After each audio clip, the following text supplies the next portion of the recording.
Bienvenidos a este espacio de análisis. Hoy nos sumergimos en un relato verdaderamente extraordinario. Se origina en El Cairo, allá por 2019. Es la historia de Mateo Hernández. Ujú. Hablamos de un niño mexicano de apenas 4 años, diagnosticado con autismo, quien, en el Museo Nacional de Antigüedades hizo algo que parecía imposible: leer un antiguo papiro egipcio. Estamos hablando de un texto fechado cerca del 380 después de Cristo, que hasta ese momento había sido un misterio para los especialistas. Y esa lectura inicial, según nos cuenta el material que estamos analizando hoy, fue solo el pistoletazo de salida, porque desencadenó una serie de hallazgos realmente asombrosos. Primero, llevó a descubrir una cueva secreta en Nazaret, y allí encontraron un pergamino que se atribuye nada menos que a Jesús, a Yeshua. Exacto. Luego, siguiendo las indicaciones de ese primer texto, se encontró un segundo testimonio. Este estaba guardado en una caja sellada, en el fondo del mar de Galilea. Y finalmente, apareció un tercer testimonio bajo la roca del Gólgota, en Jerusalén, junto con un frasco que contenía, sangre antigua. Hay que decir también, y es importante, que el primer pergamino se sometió a pruebas de carbono 14, que es este método para datar cosas orgánicas, ¿no? Y arrojó una fecha, alrededor del año 33 después de Cristo, con un margen de error de unos 5 años. El contenido de estos textos es, según la fuente, igualmente sorprendente. Se mencionan detalles de la infancia de Jesús, enseñanzas sobre la divinidad que, digamos, está dentro de cada persona, críticas a la religión organizada de su época, e incluso se hace referencia a la existencia y ubicación de los otros dos testimonios. Y esto, claro, nos lleva a la pregunta central de nuestra conversación hoy. ¿Estamos ante descubrimientos genuinos que empezaron con esta habilidad inexplicable de Mateo y que podrían obligarnos a reconsiderar figuras y textos clave de nuestra historia y tradición? O por el contrario. Y aquí es donde entra el escepticismo necesario, ¿no? Es fundamental abordar estas afirmaciones tan excepcionales con mucha cautela. Tenemos que analizar críticamente la narrativa en sí, buscar quizá explicaciones alternativas o cuestionar cómo se están interpretando los eventos, dada la magnitud de lo que todo esto implicaría. Desde mi perspectiva, la secuencia lógica de los hallazgos, la precisión de la información que Mateo parece haber dado y las verificaciones que se hicieron después, tanto arqueológicas como científicas, todo eso forma un cuerpo de evidencia que es difícil de ignorar. Yo creo que sugiere con bastante fuerza la posibilidad de una revelación histórica auténtica y con un impacto que podría ser transformador. Y mi postura será entonces la de la cautela, porque si bien la historia es fascinante, no cabe duda, el hecho de que todo, absolutamente todo, dependa de la habilidad inexplicable de un niño tan pequeño, sumado a lo radical de las afirmaciones y a lo que parece ser una falta de validación externa independiente, pues nos obliga a ser extremadamente críticos antes de aceptar conclusiones que podrían cambiar de raíz siglos de historia y de creencias establecidas. Permíteme entonces empezar detallando mi posición. Lo que encuentro particularmente persuasivo es la cadena de eventos verificables que se inicia con Mateo. Fíjate, no fue solo que le echó un vistazo al papiro. Él descifró una mezcla compleja de lenguas, arameo, copto y símbolos que hasta ese momento eran desconocidos. Y no dio generalidades, dio detalles muy específicos. Mencionó un niño, Eleazar, que estaba enfermo, relató cómo Yeshua habría hecho pájaros de barro que luego cobraron vida junto a un arroyo. Incluso identificó al autor del papiro como Tobías, el hermano de Eleazar, reconoció su firma y explicó por qué lo escribió tantos años después de la muerte de Yeshua.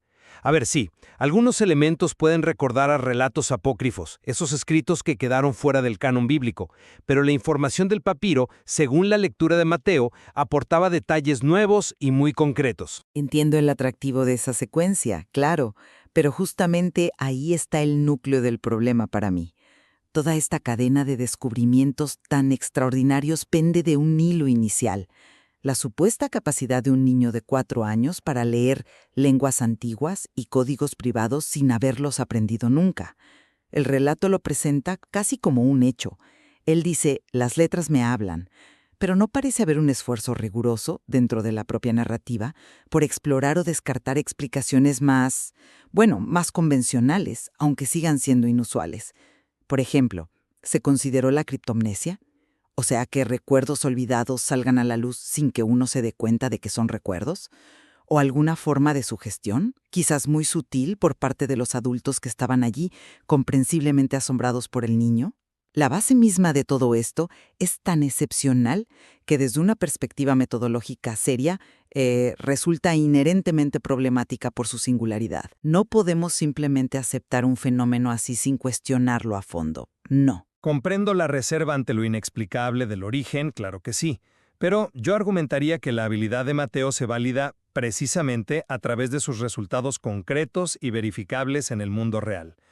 No se quedó solo en leer el papiro. Dio indicaciones geográficas muy precisas para encontrar una cueva hasta entonces desconocida en Nazaret. Habló de caminar 2.400 pasos al norte desde el Pozo del Pueblo, seguir un sendero de piedras blancas, buscar 3 olivos formando un triángulo y una roca muy particular con forma de corazón. Y lo crucial es que la cueva fue encontrada siguiendo esas indicaciones. Dentro se halló el primer pergamino. Y aquí entra la ciencia. La datación por carbono 14 sitúa ese pergamino directamente en la época de Jesús, alrededor del 33 después de Cristo, más o menos 5 años. Eso ya no es solo la palabra de un niño, ¿entiendes? Es evidencia arqueológica y científica tangible que corrobora, al menos en parte, la cadena de eventos. Sí, la datación del material es un punto importante, no lo voy a negar. Confirma que el pergamino es antiguo, de la época correcta. Pero fíjate en cómo funciona la dinámica que se describe. Mateo inicia la búsqueda. Mateo parece interpretar los símbolos clave que guían al siguiente paso. Mateo señala el punto exacto en la inmensidad del mar de Galilea. Mateo identifica no solo la zona bajo el Gólgota, sino el acceso a un túnel oculto. Su intervención es constante, no solo al principio, sino como intérprete y guía continuo. ¿No existe ahí un riesgo de validación circular? Es decir, que las expectativas generadas por las propias lecturas del niño influyan, quizá inconscientemente, en cómo el equipo interpreta luego pistas ambiguas, como un mapa rudimentario o la localización de un punto específico en un lago enorme. Bueno, pero el mapa no era la única guía para el segundo testimonio. Claro, pero dependremos enormemente de su perspectiva única en cada etapa crucial. ¿Hubo algún intento de que otros expertos interpretaran esas pistas de forma independiente, sin saber lo que Mateo había dicho antes? El relato no lo menciona. Pero la coherencia interna de los hallazgos va más allá de la simple guía paso a paso. El primer pergamino, el atribuido a Yeshua, no solo habla en primera persona, sino que menciona explícitamente la existencia de otros 2 testimonios, y da pistas sobre dónde podrían estar. El hallazgo de la caja de basalto en el mar de Galilea a 200 metros de la costa y 25 de profundidad, que es una ubicación bastante específica, se produce siguiendo ese mapa rudimentario complementado por la indicación de Mateo en la orilla. Es verdad, pero lo significativo es lo que había dentro de esa caja. Además del segundo pergamino, tenía inscripciones con los mismos símbolos extraños que ya habían visto, y un objeto físico, un pájaro tallado en madera. Ajá, el pájaro. Ese pájaro es un vínculo material directo con el relato sobre Eleazar y los pájaros de barro que Mateo leyó en el primer papiro, el escrito por Tobías. Esa conexión física, ese símbolo que se repite a través de distintos hallazgos y textos, eso es lo que me parece difícil de descartar como mera coincidencia o sugestión. Refuerza la idea de un plan, de algo subyacente. Esa coherencia interna es, sin duda, el aspecto más intrigante del relato. El pájaro de madera, los símbolos que se repiten, son elementos que sugieren una conexión, sí. Sin embargo, prueba esa coherencia interna que los textos son literalmente de puño y letra de Jesús y que reflejan fielmente sus enseñanzas originales. Ahí es donde mantengo mis reservas. Como mencioné antes, la datación por C14 confirma la antigüedad del material, del pergamino, del papiro, de la madera, incluso de la sangre hallada en Jerusalén, pero no confirma la autoría ni la veracidad del contenido. Podríamos estar ante textos creados por una comunidad de seguidores en esa misma época, quizá una corriente con ideas, heterodoxas, cercanas a lo que luego se conoció como gnosticismo. esas escuelas de pensamiento del cristianismo primitivo que enfatizaban el conocimiento secreto, la gnosis, para la salvación. Dichos grupos podrían haber buscado legitimar su propia visión, atribuyendo sus escritos directamente a Jesús. La firma que mencionan, yo, Yeshua Bar Yosef, es una afirmación dentro del propio texto, no es una prueba externa de que él lo escribió. Además, el contenido que se describe, las críticas a la ley religiosa establecida, el énfasis en la divinidad interior, encaja bastante bien con temas presentes en textos apócrifos y gnósticos que ya conocemos, aunque aquí se presenten con detalles nuevos, claro. Reconozco que hay ecos temáticos con otras tradiciones, pero insisto en la especificidad de los hallazgos físicos y arqueológicos. No estamos hablando de textos encontrados en un contexto genérico, ¿sabes? La cueva de Nazaret era un lugar real, desconocido hasta entonces, localizado mediante coordenadas precisas. La caja en el mar de Galilea se recuperó de un punto específico, sumergido. Y el acceso al tercer testimonio, bajo el Gólgota, no fue algo trivial. Requirió identificar un túnel oculto, señalado por Mateo, que llevó a una cámara secreta que no estaba documentada, cuya existencia se verificó primero con radar. Dentro, el cofre de cedro contenía el tercer pergamino y el frasco con sangre humana antigua. Es esta combinación, texto, arqueología específica y datación científica consistente, la que construye un caso poderoso. No es solo un texto que dice, estuve aquí.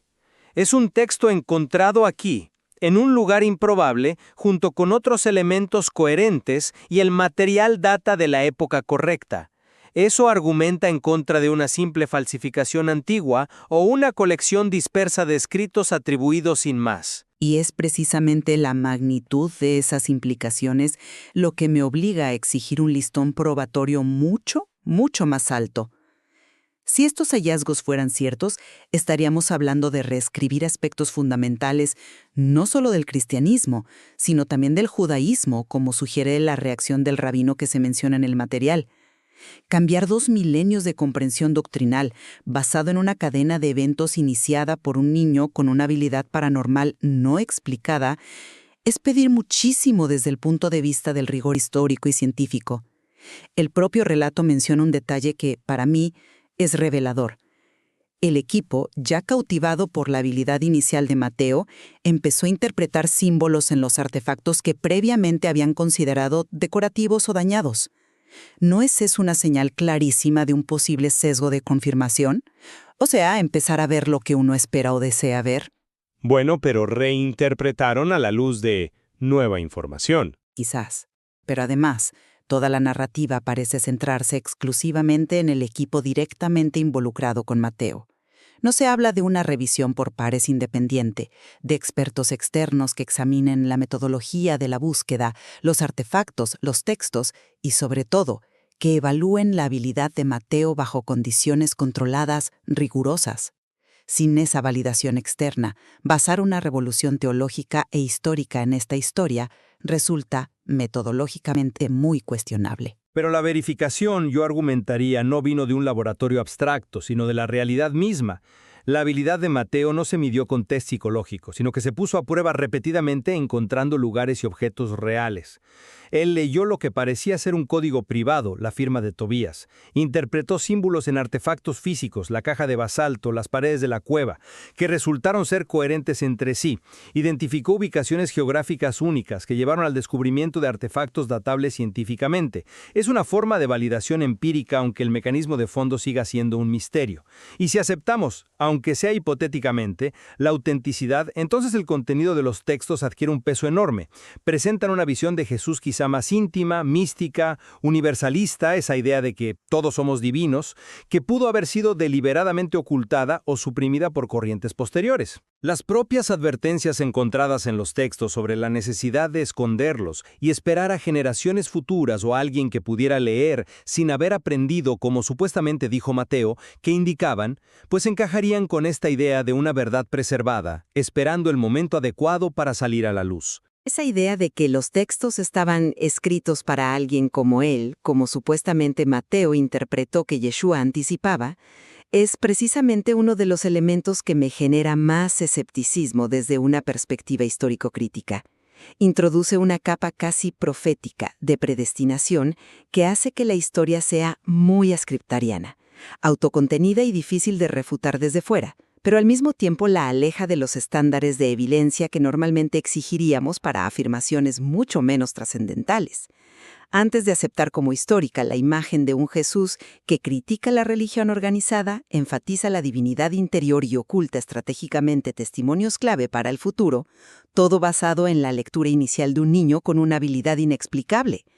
Creo que es fundamental considerar a fondo otras interpretaciones posibles.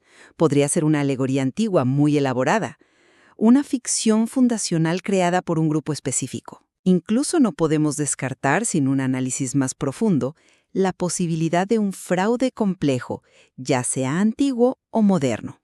O tal vez un fenómeno psicológico colectivo dentro del grupo descubridor, fascinado por las circunstancias iniciales.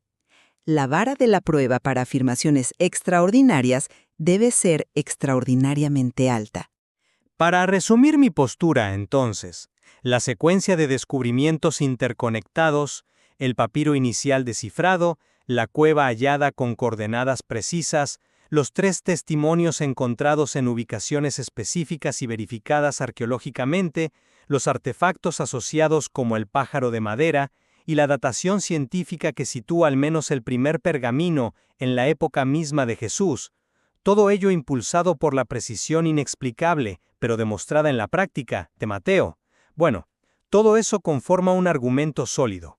Creo que como mínimo nos obliga a considerar seriamente la posibilidad de que estos hallazgos sean auténticos y a reflexionar sobre las profundas implicaciones que tendrían para nuestra comprensión de la figura histórica de Jesús y sus enseñanzas originales. Y yo concluyo reiterando mi llamado a la cautela informada. Aunque la narrativa es innegablemente fascinante y la antigüedad de los objetos parece confirmada por la datación, la dependencia crítica de la habilidad singular y no explicada científicamente de un niño como motor e intérprete principal de toda la cadena de eventos, combinada con las implicaciones radicales para la historia y la teología, exige mantener una postura de escepticismo riguroso. Haría falta una corroboración independiente mucho más sólida, un escrutinio metodológico por parte de expertos externos no involucrados en el descubrimiento inicial y una exploración exhaustiva de todas las explicaciones alternativas posibles antes de poder aceptar estas afirmaciones como una verdad histórica literal que modifique siglos de consenso y entendimiento. El caso de Mateo Hernández y lo que se ha dado en llamar los testimonios perdidos, tal como nos lo presenta el material fuente que hemos analizado hoy, ciertamente ilustra de manera muy potente la tensión que siempre existe entre los descubrimientos que amenazan con romper paradigmas y los marcos establecidos del conocimiento, ya sea histórico o religioso. Sin duda. Nos deja confrontados con preguntas esenciales sobre la naturaleza misma de la evidencia, sobre los sesgos y filtros que aplicamos al interpretarla, y sobre los límites de nuestra comprensión actual cuando nos enfrentamos a afirmaciones que desafían lo conocido. Más allá de la conclusión personal a la que cada oyente pueda llegar, este relato subraya el valor ineludible de examinar críticamente las fuentes, de ponderar diversas perspectivas y de mantener una mente abierta pero analítica ante lo extraordinario. Definitivamente hay mucha tela que cortar y mucho más que analizar en torno a este material.